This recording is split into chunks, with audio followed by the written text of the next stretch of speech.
Hello. This certainly isn't how I envisioned this or planned this, but I am going to retire. This is not an easy decision. Honestly, it's the hardest decision of my life. Este hombre es Andrew Luck, y lo que acabáis de ver es cómo anuncia su retirada de la NFL. 7 años antes de estas imágenes fue drafteado para ser el futuro de una franquicia. Tuvo la dura tarea de ser el sustituto de una de las mayores leyendas de la historia del fútbol americano, y durante toda su vida fue comparado tanto a él como a otras leyendas, y todas y cada una de las veces salió airoso de dichas comparativas. Semanas antes de estas imágenes declaraba ante los medios que, tras unos malos años, había recuperado el amor por el fútbol americano. Pero aún así, aquí estamos, ante un hombre roto que ha perdido la pasión por un deporte en el que todo apuntaba a que acabaría siendo uno de los mejores de todos los tiempos. La pregunta es, ¿cómo hemos llegado a esto? ¿Cómo es posible que una persona pase de amar un deporte a sentirse miserable solo de pensar en jugarlo? Pues para responder a esta pregunta, tenemos que empezar por conocer al hombre detrás de esta historia. Os doy la bienvenida a Luck, el límite de la pasión.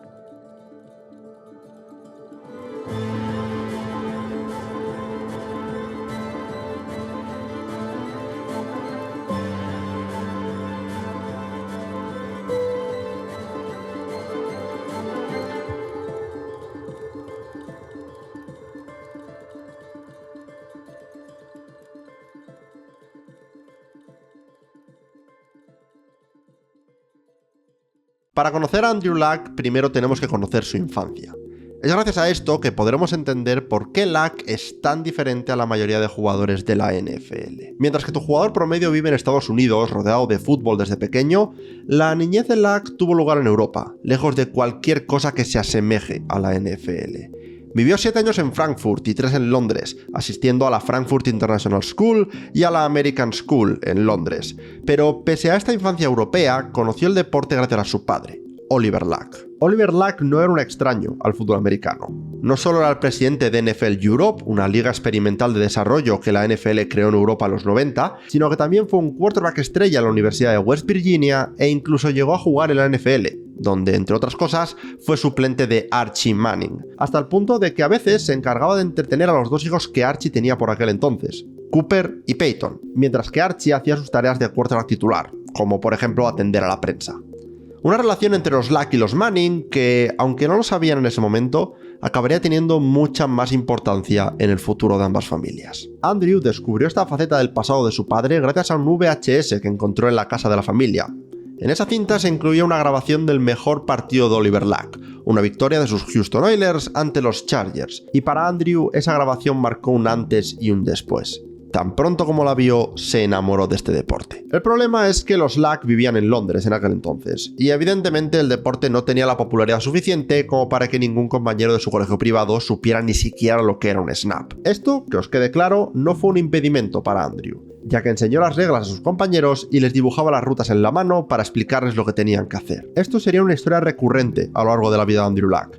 Daba igual cualquier tipo de obstáculo que le pusieras por delante, se trata de algo físico, mental o, como en este caso, cultural. Andrew Luck iba a hacer todo lo posible para jugar a fútbol americano, y la verdad es que tener a un padre tan metido en el mundo profesional no hizo más que aumentar esta pasión. Como presidente de NFL Europe, Oliver Luck, y por tanto Andrew también, asistían a partidos de la Liga de Desarrollo constantemente. Partidos que, sin saberlo, le estaban dando un anticipo de lo que sería la vida futura de Andrew Luck. Hasta el punto de que un día, mientras asistían a un partido de los Amsterdam Admirals, Oliver y Andrew Luck veían como un joven kicker llamado Adam Vinatieri anotaba un game winner en un partido, sin saber que ese mismo kicker, con alguna que otra cana más, anotaría el game winner de la primera victoria de Andrew Luck en la NFL como profesional. Pero me estoy adelantando a los acontecimientos.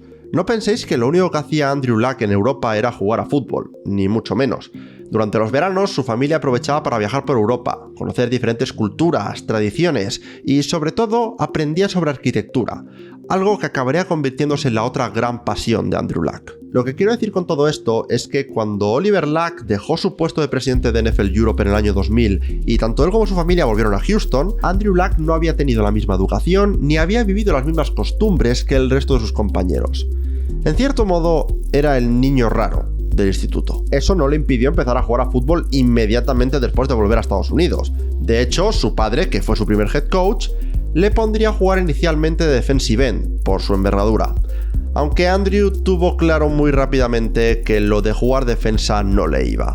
A él le gustaba atacar. Este cambio de posición sería positivo para Andrew, ya que tan pronto como empezó a jugar de quarterback en el instituto de Stratford, se vio que tenía talento. Acabaría lanzando para más de 7.000 yardas y 50 touchdowns durante su carrera en el instituto y se convertiría en un recluta de 4 estrellas de cara a su entrada a la universidad, donde colegios como Northwestern, Oklahoma State, Rice o Purdue tuvieron algo de interés en Luck. Y aunque hubiera sido poético que Andrew Luck acabase en Purdue debido a la conexión con Indianapolis, su futuro estaría en la prestigiosa Universidad de Stanford, donde le esperaban el head coach Jim Harbaugh y el entonces coordinador ofensivo, posteriormente head coach, David Shaw. David Shaw siempre ha hablado maravillas de Luck, como es evidente. Cada vez que le preguntan por el proceso de reclutamiento, habla sobre cómo para Luck nada parecía complicado. Aunque no tenía muchos compañeros considerados reclutas de élite, su rendimiento en el instituto era estelar. Habilidades entre las que destacan la precisión de sus pases, la anticipación de las rutas y posicionamiento de sus receptores, y sus habilidades atléticas, tanto para evadir presión como para extender jugadas, y como sobre todo su fuerza de brazo. Pero lo que más sorprendió tanto a David Shaw como a Jim Harbaugh no fue el talento deportivo de Luck, sino su confianza. Tras la buena entrevista de reclutamiento, Luck fue invitado a un workout junto a otros quarterbacks en los que Stanford tenía interés. Luck impresionó tanto a los entrenadores, no solo por el resultado del drill, sino por la fuerza con la que lanzaba los pases, que todo el mundo tenía claro que él sería el elegido para transformar al equipo de Stanford en una superpotencia del college football. Todo esto tan solo 5 minutos después de empezar a verle en acción. Pasó un año como redshirt en Stanford, lo cual quiere decir que entrenaba pero no podía jugar, dejando asombrados a todos los entrenadores y empezando a generar sus primeras comparaciones con leyendas. Todo el mundo decía que era una mezcla de Dan Marino con John Elway, no solo por el aspecto técnico del deporte, sino por la habilidad que tenía Luck de comprender el aspecto táctico del mismo. Pero no todo era positivo. Por todos los puntos buenos que tenía el juego de Luck, tenía un aspecto negativo que le acompañaría durante toda su carrera, y que acabaría siendo su perdición. Andrew Luck adoraba el contacto. Es lo que más le gustaba del deporte, ese aspecto físico, de lucha de gladiadores, de llevar a tu cuerpo hasta el límite y ganar por pura fuerza al rival. Esta obsesión con ser golpeado llegó hasta el punto de que Harbaugh y Shaw decidieron sacarle del campo en favor de Tabitha Pritchard, como quarterback corredor en jugadas que estaban diseñadas para que el quarterback corriese, lo cual hizo que Luck se enfadase un montón con sus entrenadores. Pero al mismo tiempo, la jugada más icónica de Luck en su etapa universitaria solo sería posible debido a esta adicción. Es el segundo año de Luck como starter y nos encontramos en un partido de rivalidad entre Stanford y USC. Stephen Taylor, el running back del equipo, comete un fumble, que es recuperado por USC.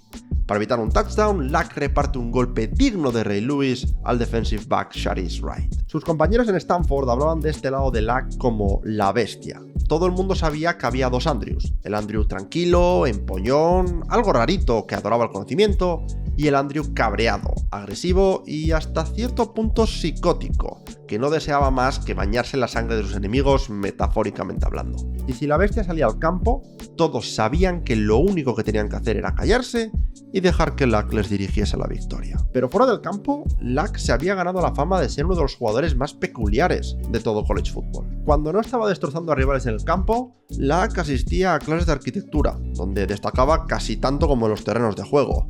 Y me estoy adelantando a los acontecimientos un poco, pero esta faceta le seguiría hasta la NFL, donde seguía usando un móvil con tapa, como el que me compraron mis padres para irme al viaje de estudios de sexto de primaria, y donde empezó a popularizar el Andrew Luck Book Club, un club de lectura con su propio podcast, en el cual entrevistaba a algunos de sus autores favoritos y hacía recomendaciones de lectura. Pero volvamos a college.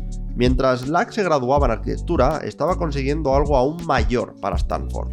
Estaba convirtiendo a los Cardinals en un contendiente al National Championship. Y esto no es moco de pavo. Recordemos que estamos hablando de Stanford, una universidad que, al contrario que tus Alabamas o tus Clemsons, es conocida primero de todo por su pedigrí académico, y en la que ya luego, de paso, si quieres y te aburres un poco, pues practicas deporte. Pues en la tierra de los matemáticos y los arquitectos, Luck hizo que el fútbol se convirtiese en uno de los principales temas de conversación, algo que no ocurría desde precisamente la época de John Elway.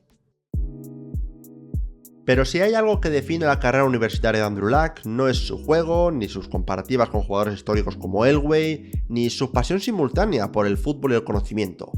Es su rivalidad con el quarterback de Baylor, Robert Griffin III.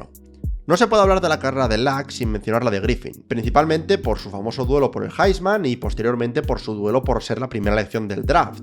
Pero lo que no todo el mundo sabe es que esta rivalidad empezó bastante antes. Cuando Jim Harbaugh aceptó el puesto de head coach de Stanford, Luck ya había decidido jugar ahí.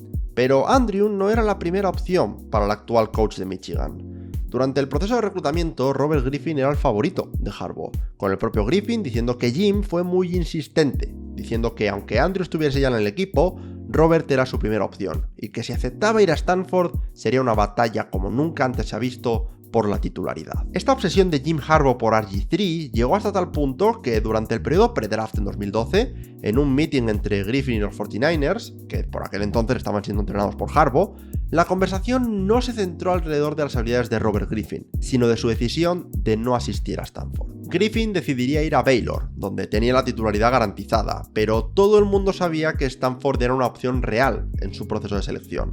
Así que desde que tanto Luck como Griffin saltaron al campo, las comparaciones en el vestuario eran constantes. Esta rivalidad interna y privada acabaría haciéndose pública en 2011, cuando tanto Griffin como Luck eran favoritos para el premio Heisman, el mayor premio individual de todo college football. Griffin acabaría llevándose el gato al agua en esta competición, gracias a partidazos como el que jugó ante Texas A&M, con 430 yardas y 3 touchdowns, pero tras los cuales todas las miradas giraban en dirección a Luck, esperando una respuesta del quarterback de Stanford para quitarle protagonismo a Griffin. Pero Luck era un jugador diferente.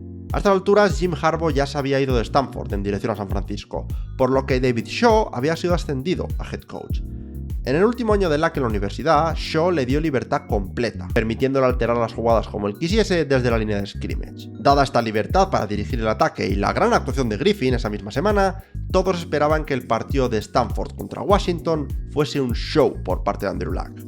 Contra todo pronóstico, y viendo que la defensa de Washington estaba favoreciendo la defensa de pase, Luck hizo lo que se espera de un quarterback de élite. Dejó sus estadísticas a un lado, identificó la tendencia y ajustó el esquema sobre la marcha para favorecer el juego de carrera. Stanford rompería su récord histórico de yardas de carrera ese día. Todo gracias a la falta de egoísmo por parte de Luck. Obviamente después de esto vinieron opiniones de cómo ese partido le pudo haber hecho perder el Heisman a Luck. Su respuesta fue muy simple y directa. Me da igual.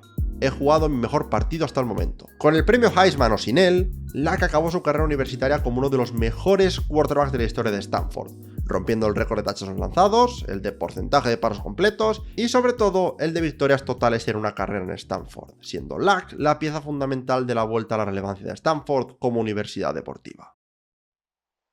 Ese fue el final de la carrera universitaria de Andrew Luck y el fin de una era en Stanford, pero simultáneamente, a cientos de kilómetros de Palo Alto, una era aún más importante que la de Luck también llegaba a su fin.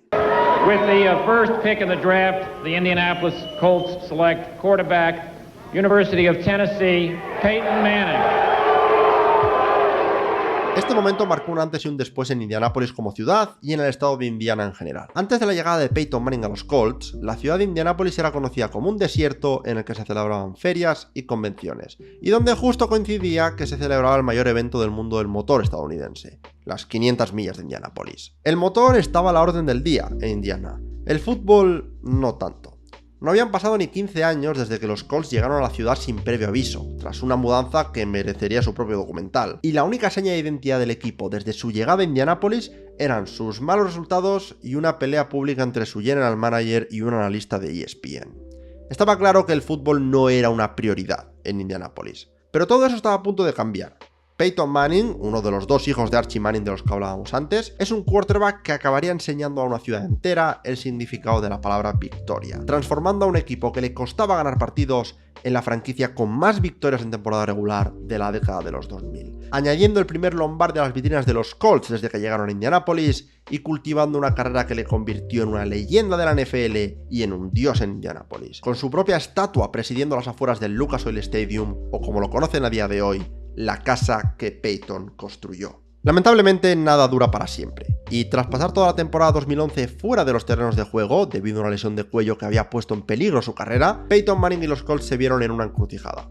Te aferras a la historia que ha creado Manning en Indianápolis, a todos esos buenos momentos, a las victorias, a los trofeos, y permites que tu héroe acabe su carrera en casa y bajo sus propios términos, o dejas ir a la mayor leyenda de tu franquicia ante la posibilidad de que lo que viene en el futuro sea algo igual o incluso mejor. Da igual el lado de la moneda que escojas, no hay decisión correcta. Peyton Manning saldría medio muerto de los Indianapolis Colts y renacería en Denver, con el que fue casi su segundo prime en su carrera, y llevando un anillo a los Broncos, lo cual te hace pensar si su futuro en Indianapolis podría haber sido el mismo. Pero es fácil juzgar las decisiones a toro pasado. En el momento de la decisión, las opciones eran más borrosas. Nadie sabía si Peyton Manning volvería a ser el mismo, o siquiera si podría volver a jugar. Y los Colts estaban en medio de un lavado de cara, con Ryan Grigson y Chuck Pagano siendo el nuevo dúo de general manager y head coach respectivamente. La vista de los Colts estaba en el futuro, y en ese futuro no estaba presente Peyton Manning. Manning originalmente peleó esta decisión, primero con un régimen de rehabilitación extremo, en el cual realizaba sesiones secretas de entrenamiento por las noches en las instalaciones del equipo, para mejorar su fuerza de brazo. Después, con acciones desesperadas, como la idea en 2011 de hacer algo nunca antes visto en la NFL. Dadas las dificultades que tenía para lanzar pases profundos, Manning llegó a pedir ser el quarterback de red zone del equipo. La idea era que Dan Orlovsky sería el quarterback en la mayoría de snaps, pero en la red zone, donde los pases profundos no son necesarios y prima más la inteligencia, Manning tomaría las riendas del ataque, con la intención de demostrar que lo que realmente lo hacía único era precisamente esa toma de decisiones. Obviamente los Colts rechazaron la idea, y finalmente cuando Irsay le comunicó a Manning que le iban a dejar ir, Peyton suplicó que le dejasen quedarse, aunque fuese en un rol de mentor durante los primeros años de Andrew Luck. Su amor por el equipo que él había construido era tan grande que estaba dispuesto a pasar a un segundo plano con tal de quedarse un par de años más ahí. Es de aquí de donde nace la teoría de que Peyton Manning odia a los Colts en la actualidad.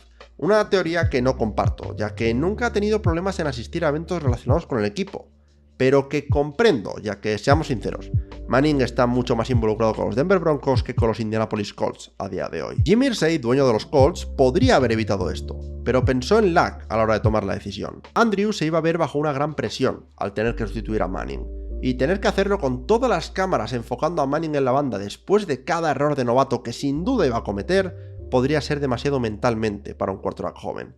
Así que Irsay, casi por primera vez en su vida, como veremos más adelante, puso por delante el bienestar de Luck, llamó a la mayor leyenda de la historia de su franquicia y cortó los lazos entre Peyton Manning y los Indianapolis Colts.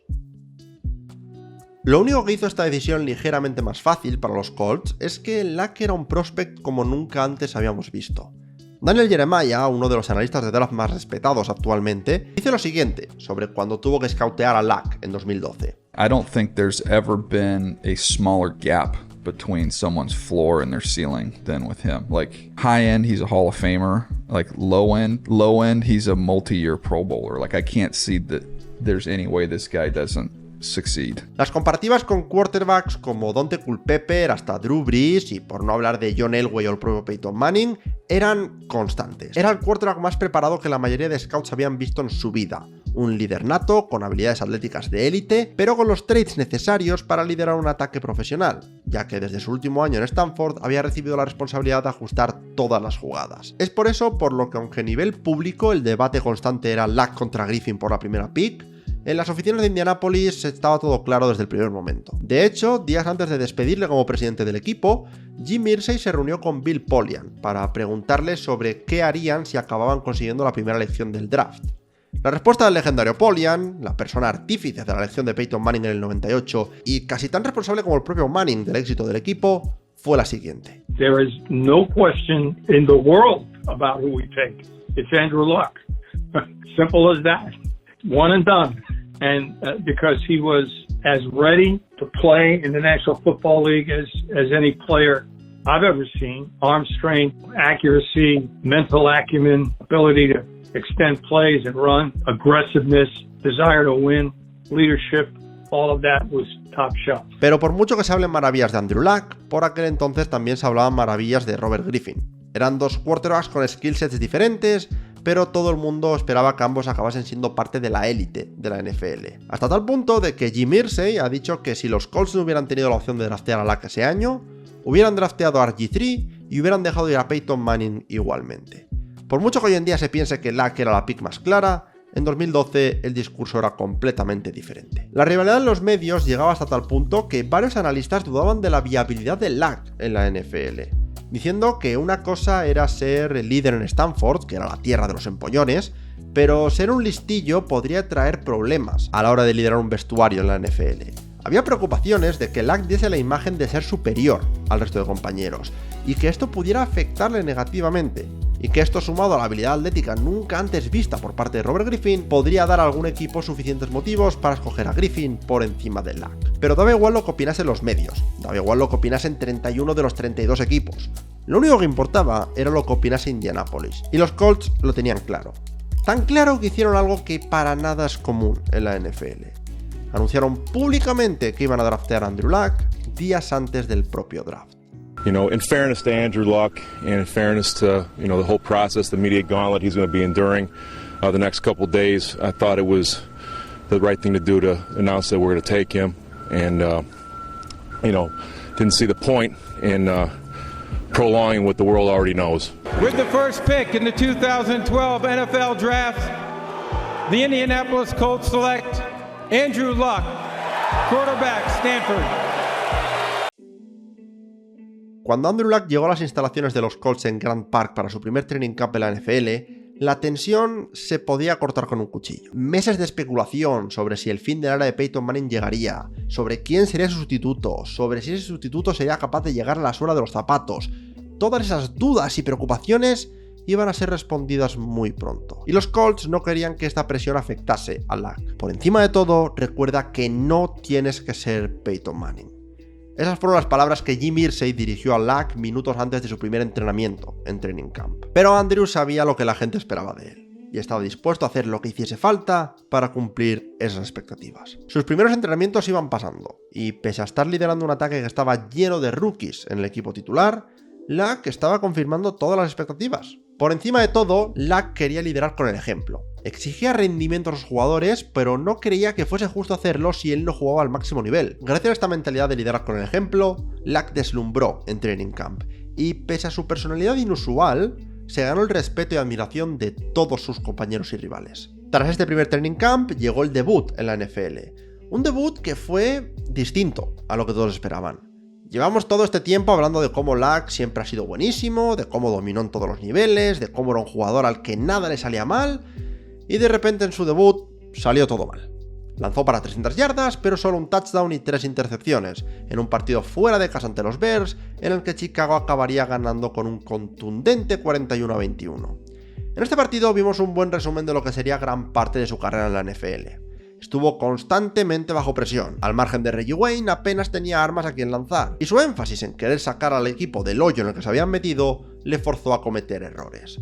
Una semana después, Luck se conseguiría redimir en su debut en casa contra los Vikings, un partido más limpio, sin intercepciones, y que acabaría con su primera victoria como profesional, y con ese game winner de Adam Vinatieri del que hablábamos anteriormente. Por desgracia, las buenas noticias acababan aquí. El partido de semana 3 acabaría en derrota, y los Colts se plantaban con un récord de 1-2, antes de recibir la peor noticia que puede recibir ningún equipo. Su head coach, Chuck Pagano, había sido diagnosticado con leucemia. Los Colts se ven en un momento crítico. Tienen un quarterback novato, un head coach interino, y la duda en la cabeza de cada jugador de si su head coach sobrevivirá para poder seguir entrenándoles en el futuro. Y tras un bye temprano en semana 4, les esperan 13 semanas de competición sin descanso. La primera de ellas, un duelo en casa contra Aaron Rodgers y los Green Bay Packers. Los Colts son underdogs por 17 puntos.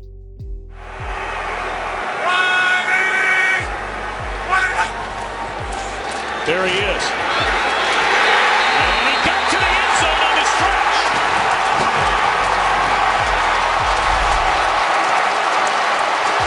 Does the ball cross the plane? Yep, it does, right there. Luck jugó el partido más impresionante de su temporada rookie. Lanzó para 362 yardas, 2 touchdowns y corrió para otra anotación adicional. En un partido que ganaron, pese a llegar a ir perdiendo 21-3 al descanso. Fue en este partido en el que los Colts supieron que tenían algo especial en su roster. El gen clutch de Andrew Luck se dejó ver durante el resto de la temporada. Los Colts ganarían 9 de los 12 partidos que quedaban en la temporada, bajo el lema de Chuck Strong, en homenaje a Pagano. acabando con un récord de 11-5 y clasificándose para playoffs. De esas 9 victorias por parte de los Colts, 7 fueron con remontadas en el último cuarto, un récord para un quarterback en su temporada rookie, incluido una espectacular remontada ante los Lions, en la que se remontaron 2 posesiones en los últimos 3 minutos del partido. Recordemos que este mismo equipo empezó la temporada con la primera elección del draft. Habían tenido un quarterback novato y su head coach se perdió el 90% de la temporada porque tenía leucemia. Es increíble pensar en que estos Indianapolis Colts consiguieran llegar a playoffs. Daba igual que perdiesen contra Baltimore. Los Colts habían llegado, y mientras Luck se mantuviese sano, habían llegado para quedarse. Y lo demostraron la temporada siguiente. En 2013, con Chuck Pagano afortunadamente recuperado ya al 100%, los Colts repitieron su récord 11-5 y volvieron a entrar a los playoffs. Su rival en ronda wildcard eran unos Kansas City Chiefs que empezaron el partido dominando. En ataque parecían imparables, en defensa estaban todo el día encima de Luck, y Kansas City llegó a ponerse 28 puntos arriba en el marcador. Pero como siempre se dice en la NFL, con un quarterback de élite no hay desventaja demasiado grande. Los Colts remontarían el partido, la que sería la segunda mayor remontada de la historia de los playoffs, y el partido más recordado de la carrera de Andrew Luck. Pero esta remontada no es solo un mérito de Luck. Robert Mathis hizo una segunda parte espectacular, Donald Brown fue un soplo de aire fresco en el ataque, T.Y. Hilton se posicionó como uno de los mejores wide receivers jóvenes de la liga, pero cuando todo estaba en juego, cuando los Colts parecía que tenían opción de remontar y poner el momentum del partido de su lado, Andrew Luck hizo su mayor jugada en toda su carrera en la NFL. Already 2 touchdowns for Brown, and they give it to him again. And he fumbles the ball, and Luck is there to pick it up and go over the goal line. Esta imagen es sinónima de la carrera de Andrew Luck, volando como Superman por encima de la línea ofensiva, poniendo su cuerpo en juego para dar una oportunidad a su equipo. Y minutos más tarde lanzaría el pase que les daría la victoria. Tras esta demostración de poderío y una derrota en la ronda divisional ante los Patriots, llegaría la que posiblemente fue la mejor temporada de la carrera de Andrew Luck. El año era 2014. Tras la remontada ante los Chiefs en un partido televisado nacionalmente, todo Estados Unidos sabía que Andrew Luck era una amenaza real. Y el debate sobre si sería el próximo gran quarterback de la NFL empezó a decantarse por un rotundo sí. Ante estas declaraciones, Luck firmó un año con 40 touchdowns de pase, su tercer récord 11-5 consecutivo, y por tercera vez en 3 años posibles, los Colts llegaban a playoffs. Tras una victoria en la ronda wildcard ante los Bengals, todas las miradas se centraron en el Mile High Stadium de Denver, y en un duelo digno de un blockbuster de Hollywood. El rival de los Colts en ronda divisional serían los Denver Broncos, pero más importante aún, el rival de Andrew Luck era Peyton Manning. Y aunque muchos fans de los Colts ya se habían hecho la idea de una vida sin Peyton Manning, había una minoría muy vocal que aún echaba de menos al sheriff. Este partido sería la oportunidad de Andrew Luck para callarles la boca. Peyton golpearía primero, con un touchdown a Demaryius Thomas, en paz descanse. Un par de drives más tarde sería Daniel Herron, más conocido como Boom, quien respondería con un touchdown de carrera, empatando el partido. Más adelante sería Luck, encontrando a Dwayne Allen para su primer touchdown de pase, que vendría seguido la segunda parte por un pase de touchdown a Hakeem Nicks. Con un marcador de 21-13 y a principios del último cuarto, Luck orquestaría uno de los drives más importantes de toda su carrera. ¿Os acordáis del partido ante Washington, cuando Luck estaba en Stanford? Ese partido en el que todo el mundo esperaba que Luck lanzase para 500 yardas y 7 touchdowns. Pues este drive ante los Broncos no sería diferente. El drive empieza con 12 minutos y 20 segundos en el reloj. Acabaría 13 jugadas más tarde, y de esas 13 jugadas, solo 3 fueron pases por parte de Andrew Luck. Los 3 completos para 29 yardas, con Boom Herron y Thurlon Tipton corriendo 10 veces entre los dos. Este podría haber sido un drive en el que Luck quisiese demostrar que era mejor que Manning, pero sabía que solo tenía 2 objetivos en el drive: anotar por lo menos 3 puntos para poner a Indy 10 arriba y dejar a los Broncos fuera de alcance de la remontada, y quemar reloj, mucho reloj. Y la verdad es que Luck cumplió ambas, ya que el drive culminó con un field goal de Adam Vinatieri y con más de 8 minutos consumidos en el reloj, dejando solo 4 minutos y 11 segundos para la respuesta de Denver. Evidentemente no pudieron responder, y Luck se llevó el duelo ante Manning y avanzaría al campeonato de la AFC. Los Colts perderían en dicho partido ante los Patriots, en el que sería conocido como el partido del Deflategate. Sobre ese partido solo voy a decir una cosa.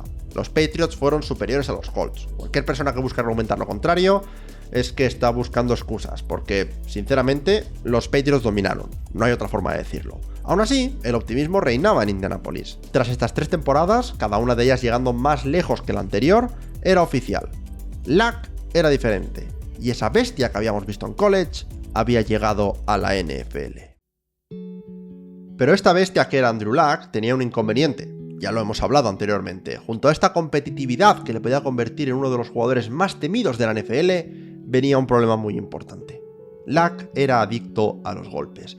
Buscaba el contacto como nunca antes se había visto en la NFL. Daba igual si su objetivo era extender la jugada unos segundos para que un receptor se quedase solo, o conseguir una yarda extra en una carrera para hacer un tercer down más manejable. Luck nunca evitaba el contacto. De hecho, lo agradecía. Son famosas las historias sobre cómo Luck amaba ser golpeado. Mientras que tras un golpe, otros quarterbacks buscan echar la bronca a sus compañeros por no protegerle, o se culpan a sí mismos por no haber esquivado una presión, Luck no hacía nada de eso. Andrew felicitaba al defensor, dándoles una palmadita a la espalda y alabando el buen golpe que le acababan de dar. Al principio los rivales pensaban que era alguna táctica para meterse en su cabeza, una especie de guerra psicológica, para hacerles pensar que sus golpes no eran efectivos sobre Luck. Pero creedme, los golpes eran efectivos, y lo eran mucho. A Luck le dolían tanto como a cualquier otro jugador. Y por desgracia para Luck, no habían sido pocos a lo largo de su carrera. En esta sección puede que parezca que le estoy echando la culpa a Luck por no cuidarse, algo que en parte estoy haciendo, no os voy a mentir. Pero os aseguro que Luck no es el único culpable de los problemas de los cuales vamos a empezar a hablar a partir de ahora. Recordemos que Luck no fue la única cara nueva que llegó a Indianapolis en 2012. Con él llegó Ryan Grigson, el nuevo general manager de los Colts, y un hombre que es incluso más culpable que Luck de todos los problemas que llegarían a partir de la temporada de 2015. En sus 3 años como general manager hasta el momento, la tarea principal de Ryan Grigson era rodear a Luck de talento para potenciar su juego. Y si miras a la free agency de los Colts en la offseason previa a la temporada 2015, parece que eso es justo lo que Grigson estaba intentando hacer. Los 2 principales fichajes de los Colts ese año fueron 2 futuros Hall of Famers. Por un lado, Andre Johnson, un wide receiver al que los Colts tenían bien controlado, ya que había pasado los últimos 12 años atormentándoles 2 veces al año como principal receptor de los Houston Texans. Y por otro lado teníamos a Frank Gore, un running back al que se le podría considerar como un unicornio, en lo que a longevidad y producción se refiere en la NFL. Pero ahí es donde empezaban los problemas. Estamos hablando de un wide receiver de 34 años y un running back de 32. Esos no deberían de ser los fichajes estrella de un equipo en una free agency. Como mucho deberían ser profundidad. A esas edades se presupone que los jugadores empiezan a entrar en decadencia, algo que fue cierto en el caso de Johnson y que aunque no fue cierto en el caso de Gore, su caso demostraba otro problema muy grave en el caso de Grigson. El hombre no sabía el valor de una pick de primera ronda. En su primer año en Indianapolis, Grigson hizo un buen trabajo. Drafteó a Luck, aunque realmente la elección la hizo Jim Irsay, y luego también drafteó a T.Y. Hilton más adelante, que acabaría siendo el nuevo receptor franquicia del equipo. En 2013, la elección de primera ronda del equipo sería el alemán Björn Werner, que solo duraría 3 años en la liga. En 2014, los Colts no tendrían elección de primera ronda, ya que la habían traspasado a los Cleveland Browns a cambio de Trent Richardson, un running back tan malo que en 2015 ya ni siquiera estaba en la NFL, lo cual llevó a la contratación de Frank Gore. Y en 2015, Grigson decide draftear a Philip Dorsett, un wide receiver con problemas de drops, pero que era rápido, así que como si de un equipo de Madden se tratase, Grigson lo drafteó sin pensárselo 2 veces. Un año después, en 2016, Grigson por fin draftaría algo de línea ofensiva para ayudar a Luck, escogiendo al center Ryan Kelly. Pero como veremos a continuación, ya era demasiado tarde. Los Colts empezaron la temporada 0-2, tras derrotas contra Bills y Jets en 2 partidos en los que ambos equipos masacraron a Luck con blitzes constantes. Aunque Indianapolis era considerado un contender a principios de año, la estrategia para ganarles era evidente para los coordinadores rivales.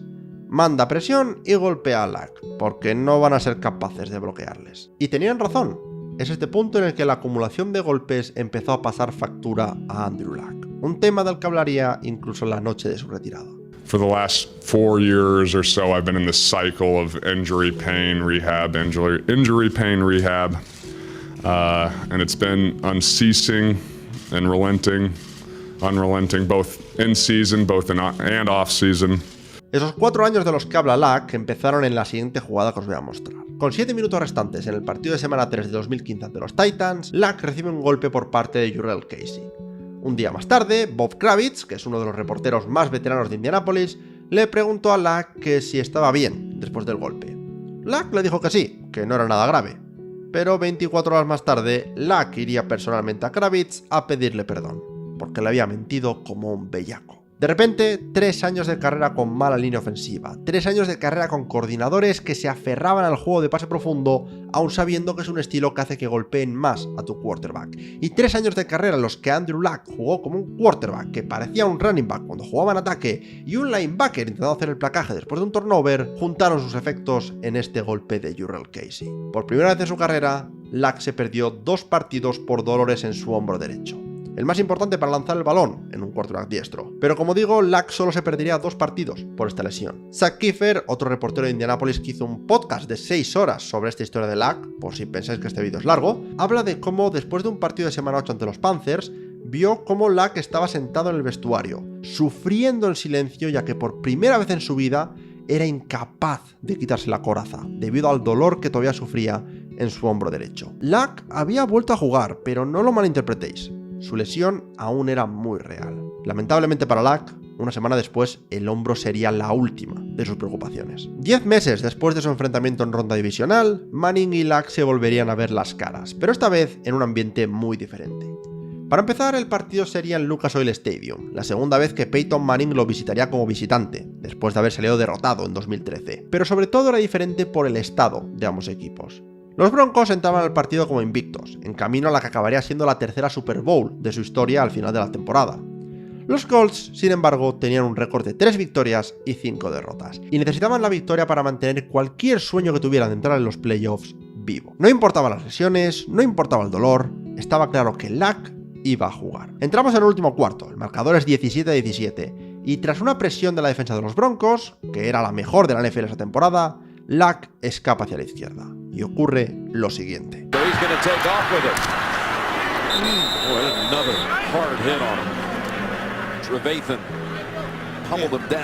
Una jugada después de ese terrible golpe por parte de Danny Trevathan, Luck lanzaría un touchdown de pase que pondría a los Colts por delante. Un touchdown que acabaría ayudando al equipo a ganar el partido. Todo el mundo con una camiseta de los Colts en el Lucas Oil estaba celebrando. Bueno, todos menos el propio Andrew Luck.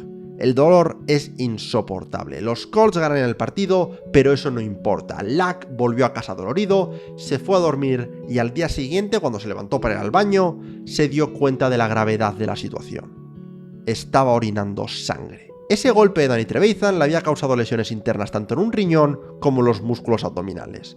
Ese partido ante los Broncos sería lo último que veríamos de Luck esa temporada, con Matt Hasselbeck, el quarterback suplente, tomando las riendas durante el resto de la temporada, mientras que los Colts llegaban al mes de enero con un récord de 8-8 y quedándose fuera de los playoffs. Pero esta información que os cuento sobre la lesión de Luck es información relativamente nueva. La realidad que nos contaban en 2015 era una completamente distinta. Desde el partido ante los Broncos hasta el final de la temporada, la historia que contaban los Colts era siempre la misma. La lesión de Luck le debería mantener fuera del campo de 2 a 6 semanas como mucho. Si llegamos a playoffs va a poder jugar, no os preocupéis. Estos intentos de ocultar la realidad se convirtieron en algo común en Indianápolis durante las lesiones de Luck. Sabían que si el público se enteraba de la gravedad de las lesiones de Luck, cundiría el pánico entre los aficionados, así que intentaron taparlas.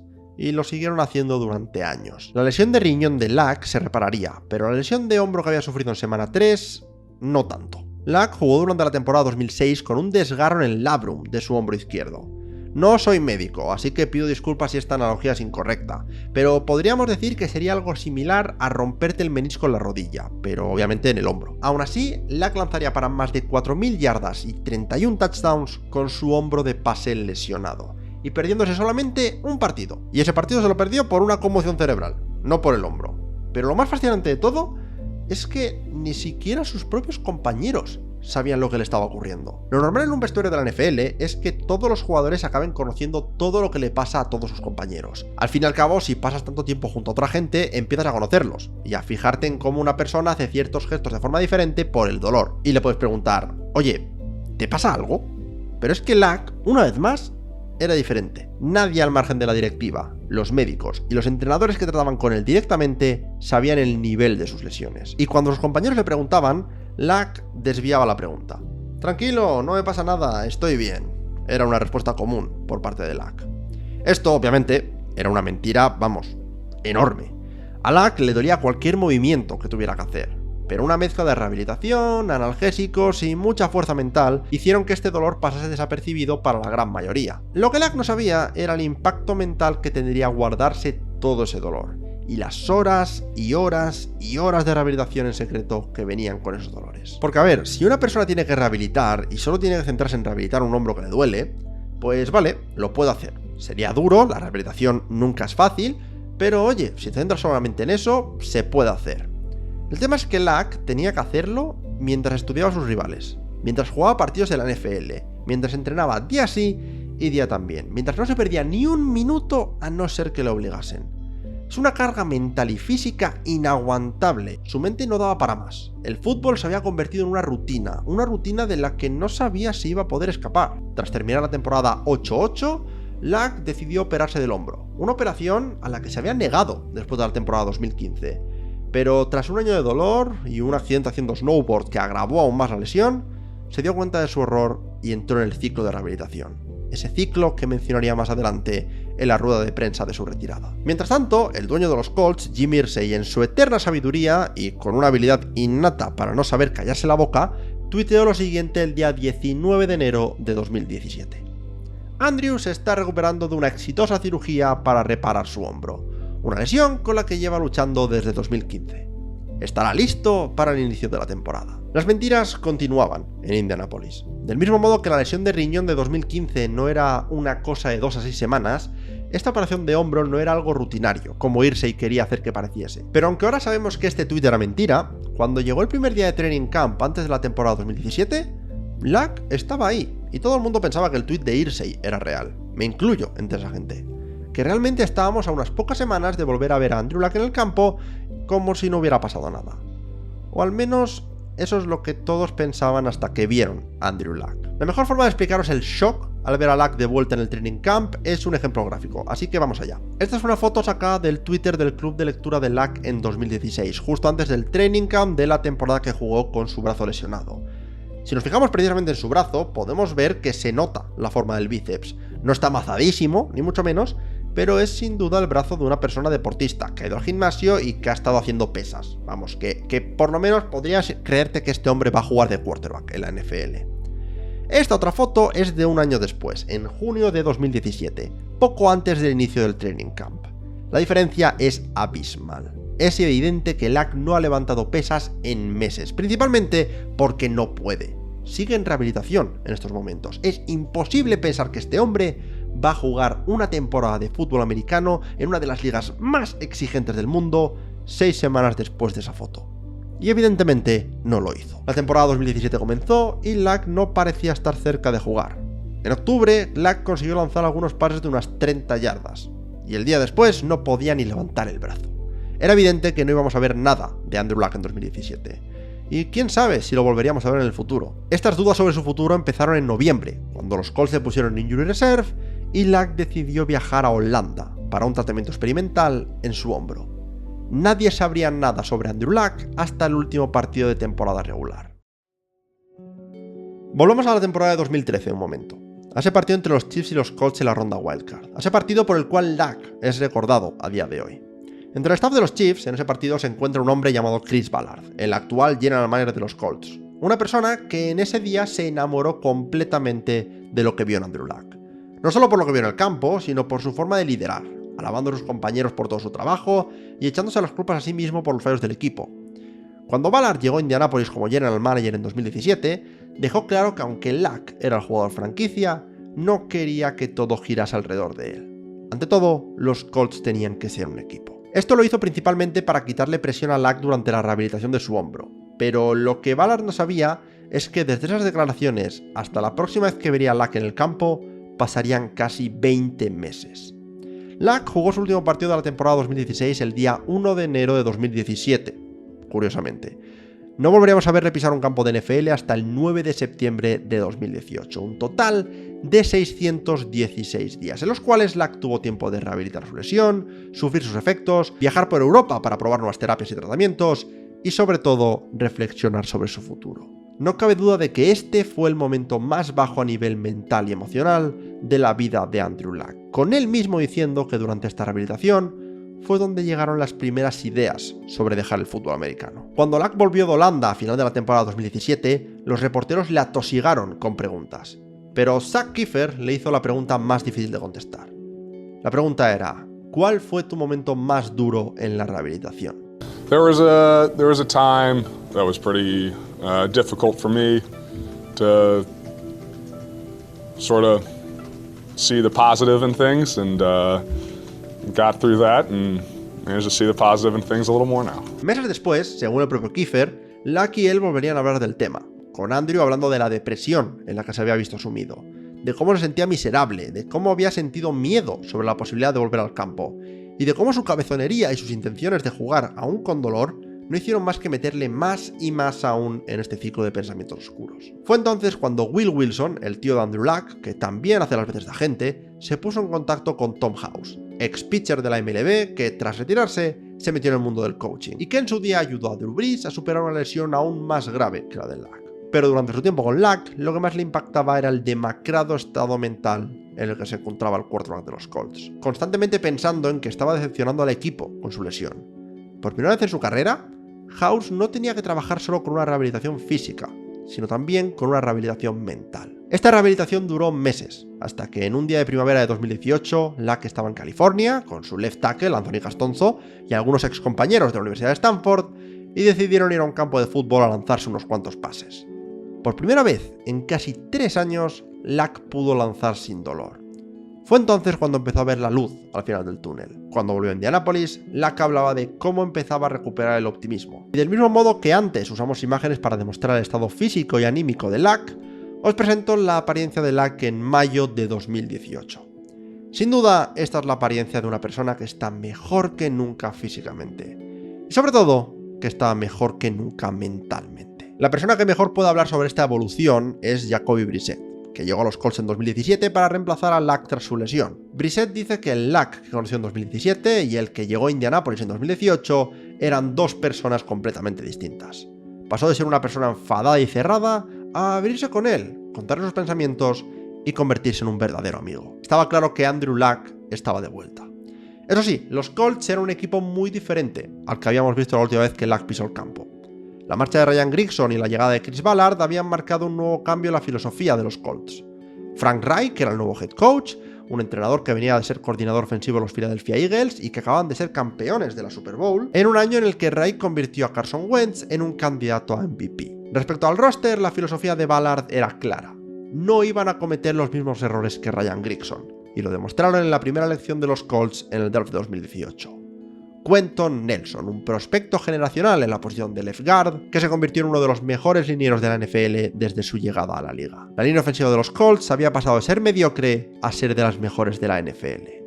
Ahora solo hacía falta que Luck volviese al 100%. El inicio fue lento, con un momento de miedo al final del partido ante los Eagles en semana 3, cuando en la última jugada del partido, cuando los Colts necesitaban un Hail Mary, Reich sentó a Luck en beneficio de Jacoby Brissett para lanzar el pase decisivo. En ese momento saltaron las alarmas por motivos evidentes, que es que ¿no te fías de que Luck llegue a lanzar el pase? ¿Tan mal tiene el hombro que no puede lanzar un Hail Mary? No, afortunadamente ese no fue el caso. La realidad es que sabían que el hombro de Luck podía seguir algo sensible y no querían arriesgar una nueva lesión en una jugada que al final probablemente iba a ser irrelevante. Por primera vez en la carrera de Andrew Luck, se puso su salud por delante del resultado de un partido. Estos cambios extraños de Luck por Brissett no volverían a ocurrir en toda la temporada, y lo más importante es que Luck estaba empezando a jugar con más cabeza. Se podía notar en jugadas rutinarias, en las que igual estaba corriendo y en vez de ir a por el contacto para ganar un par de yardas extra, salía del campo para esquivar el golpe. Pequeñas cosas que te hacían pensar, vale, Luck está aprendiendo.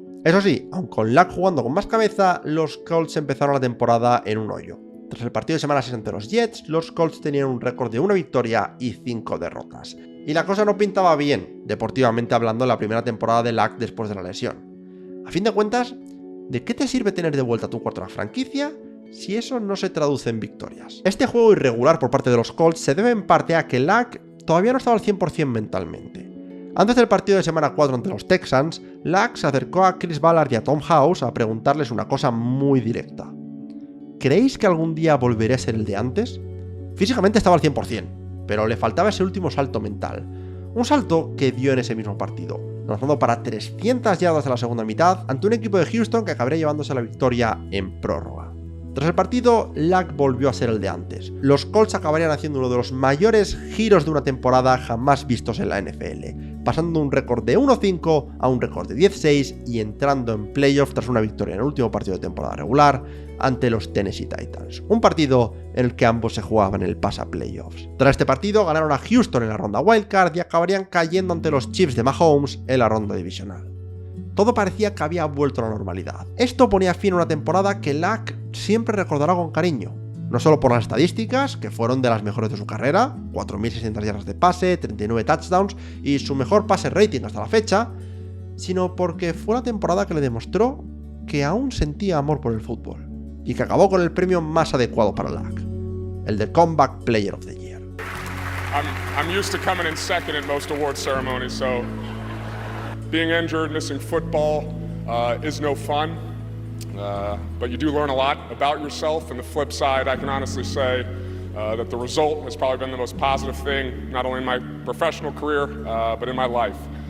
So again, thank you very much for this. Thank you for everybody that has helped me along the way, and enjoy the rest of the evening. Pero lo que no sabíamos durante ese discurso es que nunca más veríamos a Andrew Luck en un campo de la NFL. Tras todo esto, por fin podemos responder a la pregunta que hice al principio de este documental. ¿Cómo hemos llegado aquí? Todo parecía ir perfecto para Luck y los Colts al final del partido ante los Chiefs. Andrew había hecho una de sus mejores temporadas y el equipo había mejorado un montón respecto al principio del año.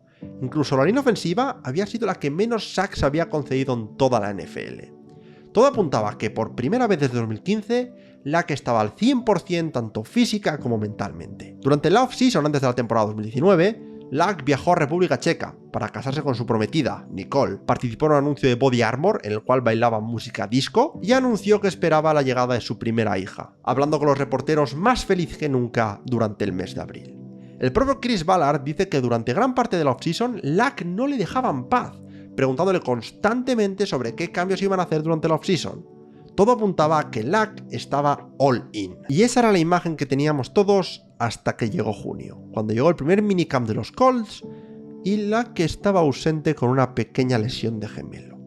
Originalmente todo el mundo le quitó hierro al asunto. Las lesiones musculares son constantes y es normal que Luck no fuerce durante unos entrenamientos menores en junio. Al fin y al cabo no queremos que vuelva a pasar lo mismo que con el hombro, ¿verdad? Todo el mundo, desde el propio Luck hasta los Colts, decían que no era nada grave. Y aunque llevo un buen rato hablando de las mentiras de los Colts, en este caso creo que decían la verdad. Cuando llegó el training camp, Luck saltó al campo con sus compañeros, pero algo no iba bien. Empezaron a salir reportes de que Luck no estaba siendo preciso en los entrenamientos y que tras cada mal pase estaba repitiendo sus movimientos, de forma similar a cuando tienes un dolor en una articulación y la mueves para ver exactamente qué movimientos te causan dolor. De repente, a mitad de training camp, salta la noticia. Andrew Luck se ha sometido a una prueba para determinar si sufre de algo conocido como el síndrome del hueso trígono. En ese momento es cuando todos piensan, espera, ¿no me habías dicho que esto era una lesión de gemelo? ¿Por qué le estáis mirando el tobillo? ¿Qué pasa aquí? La realidad es que nadie sabía lo que pasaba. Vinieron médicos externos y nadie era capaz de explicar por qué a Luck le dolía el pie al lanzar el balón. Esta duda empezó a mermar la salud mental de Luck. Empezó a entrenar por su cuenta y empezó a negarse a hablar con los medios, sin duda rememorando los problemas que tuvo con el hombro en 2016 y 2017. Solo había una cosa clara: Luck no estaba dispuesto a volver a pasar por eso. Se lo había prometido a sí mismo. Los Colts y Luck volvieron a llamar a Tom House para intentar ayudarle en la rehabilitación, pero esta vez ni siquiera las terapias del gurú que le había salvado de su mayor infierno parecían funcionar. Llegó la preseason y Luck seguía sin jugar, con Jacoby Brissett haciendo todos los entrenamientos con los titulares y teniendo los principales snaps durante la preseason. Es justo aquí donde saltan las alarmas. El propio Brissett no sabía nada sobre lo que estaba ocurriendo. Al igual que con la lesión de hombro, Luck esquivaba las preguntas, diciendo que simplemente estaba siendo cauto, que no quería agravar la lesión de gemelo, pero que estaba bien. Pero aquí es donde empieza lo raro. Esto era a principios de agosto, y Luck estaba entrenando como loco para volver al campo. Estamos a 3 semanas de que este hombre anuncie que se retira, pero en ese preciso instante, la idea de no volver a jugar a fútbol no se le había pasado por la cabeza a Andrew Luck. Él quería volver a jugar, y estaba dispuesto a hacer todo lo posible para lograrlo. Pasaban los días, y la intensidad de la rehabilitación aumentaba. Luck seguía haciendo todo lo posible para encontrarse mejor, pero no lo conseguía. El dolor seguía ahí. Con el dolor vino el recuerdo de la promesa que se había hecho al volver a la NFL un año antes. Una promesa que decía que si tenía que volver a pasar otra vez por lo mismo, dejaría el fútbol para poder centrarse en su familia. Fue en ese momento, días antes del partido de pretemporada ante los Bears, cuando Andrew Luck tomó la decisión final.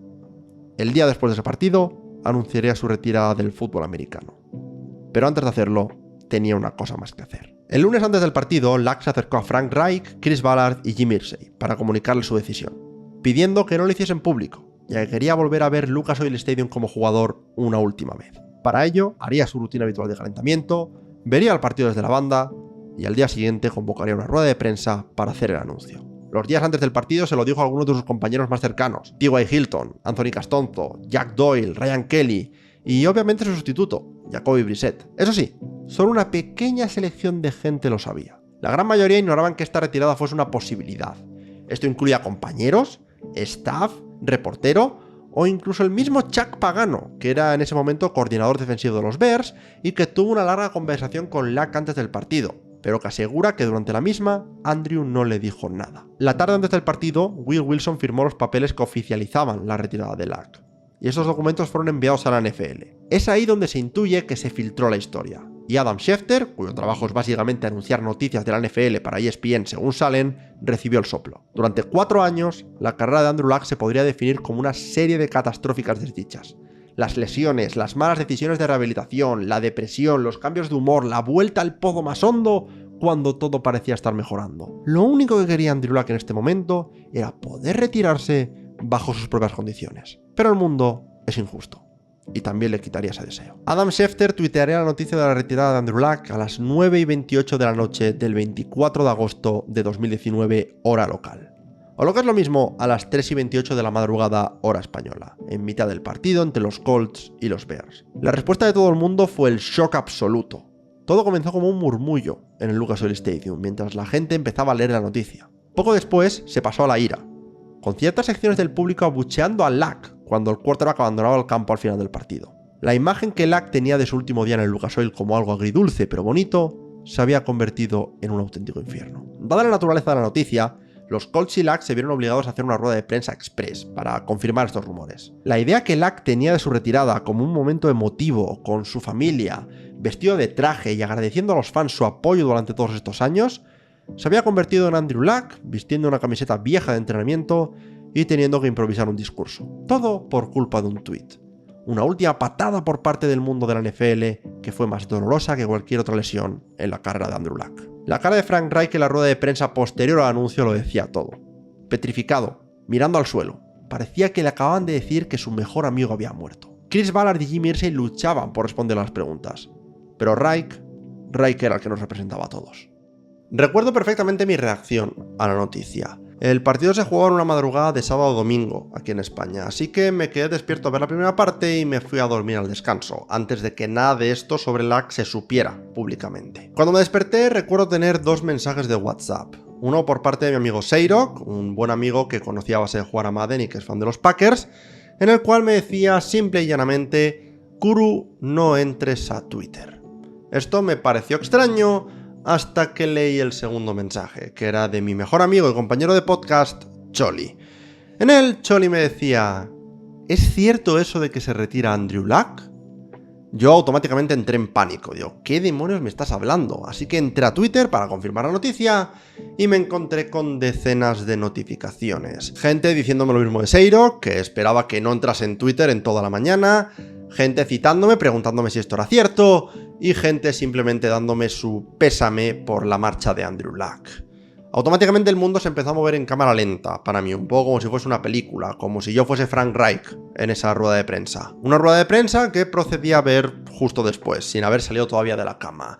Y no os voy a mentir, alguna que otra lagrimilla se me escapó. Puede sonar exageración o que lo estoy diciendo por decir, pero es que Andrew Luck significaba bastante para mí. Yo me hice fan de los Colts a raíz de Peyton Manning, y más concretamente a raíz de la demo de Madden 11, un juego en el cual estaban los Colts y los Jets como únicos equipos jugables. Los comentaristas del juego hablaban maravillas de Peyton Manning, diciendo que no había ningún jugador como él en la NFL, así que me puse a investigar un poco y descubrí qué era lo que hacía el Sheriff tan grande. Es por eso por lo que gané cierta afinidad con los Colts, pero realmente no considero que empezase a seguir la NFL hasta 2012, más que nada porque hasta entonces solo veía algún que otro partidillo suelto. Un 2012 en el que Peyton Manning abandonó los Colts, y en el que yo perfectamente podría haber seguido el mismo camino que él, en dirección a los Broncos, porque, sinceramente, lo que digo, el motivo por el que era fan de los Colts en aquel momento era por Peyton Manning. Podía irme a Denver con él sin ningún tipo de problema, pero entonces empecé a leer un poco sobre Andrew Luck y sentí cierta conexión con él porque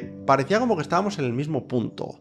Ambos estábamos llegando nuevos a la NFL y hasta cierto punto, del mismo modo que yo podría ser un friki dentro del mundo NFL por enterarme del deporte a raíz de un videojuego, también sentía que Andrew Luck era este friki en un mundo de machotes porque todo lo que leía sobre él era sobre cómo era un nerd y cómo no era tu prototipo de jugador en NFL. Así que sentí cierta conexión con él y le seguí desde ese momento siguiendo como fan de los Colts. Esta conexión con Andrew Luck fue creciendo semana a semana cuando vi que era un quarterback que podría ser el futuro de los Colts y llevarnos a algo grande. Y es debido a esta conexión por la que he decidido hacer este documental sobre su tiempo en los Colts.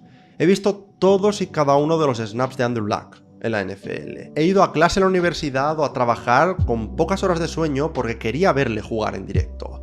Y puedo decir que es y siempre será mi jugador favorito de toda la historia de la NFL. Lo vuelvo a repetir, puede que suene a exageración, pero cuando Andrew Luck se retiró, una pequeña parte de mí se fue con él, en cierto modo. Y aunque hoy, el día que se publica este documental, se cumplan 4 años exactos de su retirada, no hay semana en la que no piense que ojalá volviese a jugar en la NFL, aunque fuera solo por un partido más, para que tuviese una despedida como realmente se merece. Pero la realidad es que eso nunca va a ocurrir.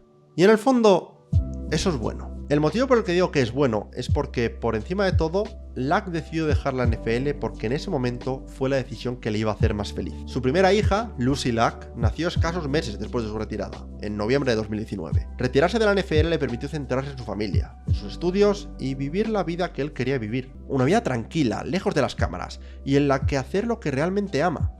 Luck, a día de hoy, sigue usando un teléfono con tapa. Sigue sin aparecer en redes sociales. De hecho, hasta ha abandonado su club de lectura. Ocasionalmente aparece en televisión en algún tema relacionado con el fútbol americano, como, por ejemplo, cuando estuvo con ESPN en la final del Campeonato Nacional de College Football, con un look que le hacía parecer Nigel Thornberry. Pero donde por encima de todo, se le veía feliz. Y eso es lo más importante. Solo espero que este documental haya servido como el homenaje que Andrew Luck se merece. Por encima de todo, gracias, Andrew. Gracias por los buenos recuerdos y gracias por una vez, elegir tu salud por encima de nuestro entretenimiento. Nunca te olvidaremos.